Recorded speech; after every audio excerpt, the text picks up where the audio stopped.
We've seen how every fractional exponent or rational exponent can be written as a radical. Well, today we'll take a look at how every radical can be written as an exponent. When we have a square root, remember there's a 2 out here you can't see, or a cube root or a fourth root, we know those equate with fractional exponents. So a square root is actually the 1/2 power. A cube root is equivalent to the 1/3 power. A fourth root is the same thing as the 1/4 power. And what we can do is take whatever is in the radicand inside this radical house. So if we have the square root of Clifford, that's the same thing as Clifford to the 1/2 power. Here we have the cube root of Clifford, that's the same thing as Clifford to the 1/3 power. The fourth root of Clifford is the same thing as Clifford to the 1/4 power. Every radical can be written as a fractional exponent. So now, let's look at some examples. We're going to start with radicals and end with exponential form.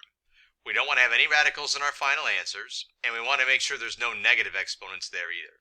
So first, the square root of m to the 11th power, n to the 7th power in exponential form. Remember, there's an invisible 2 here for these square roots. So we can take what's in this radical house, the radicand, put it in parentheses to the 1/2 power, because a square root is the 1/2 power. Then we'll use our power to a power rules. Every factor inside the parentheses is going to go to the 1/2 power. So that means multiply the exponents. 11 times 1/2 is 11 halves. 7 times 1/2 is 7 halves. We can't reduce these fractions any further, and there are no negative exponents, so we are done with our answer. I used Microsoft Word to type this, and that's how there's a diagonal slash for the fractions. I don't care if you have a diagonal slash or a horizontal slash. No radicals in that answer, it's all exponents. Let's look at the next example. The cube root of 1,000 squared, x to the negative 4, y. We're going to put this in exponential form. We'll take everything in the radicand, it's inside the radical house, and go to the 1/3 power, because that's what a cube root is. So we'll put it in parentheses, all to the 1/3 power. Then we'll take every factor to the 1/3 power, using our power to a power rules.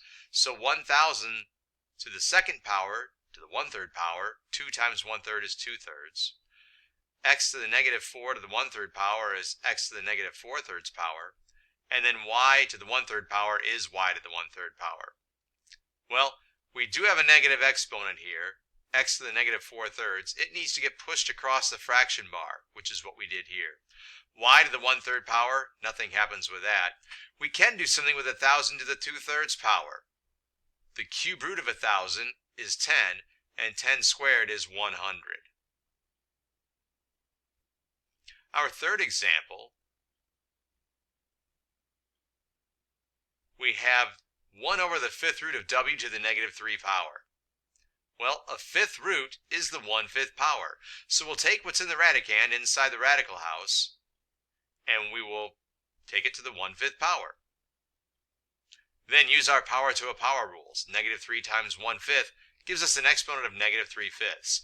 But we don't want to end with a negative exponent.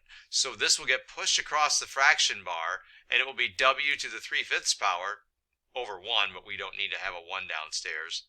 There we go. Here's one more example with a lot of stuff going on.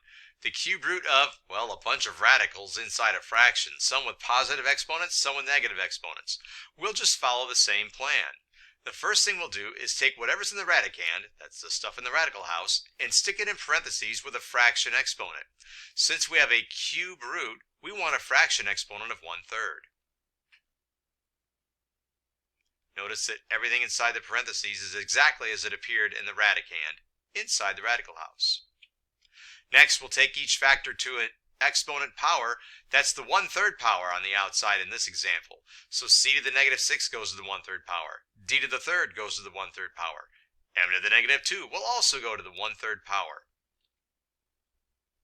And we multiply those exponents to make that happen.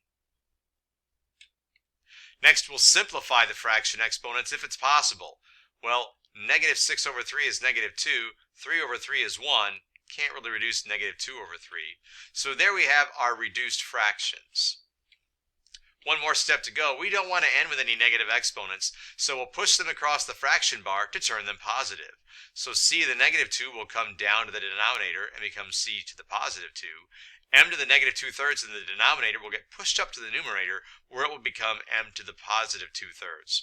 And d to the first power, we'll just write that as d. And that's our final answer. We've taken a radical and put it in exponential form. There are no radicals in our final answer, and there are no negative exponents either.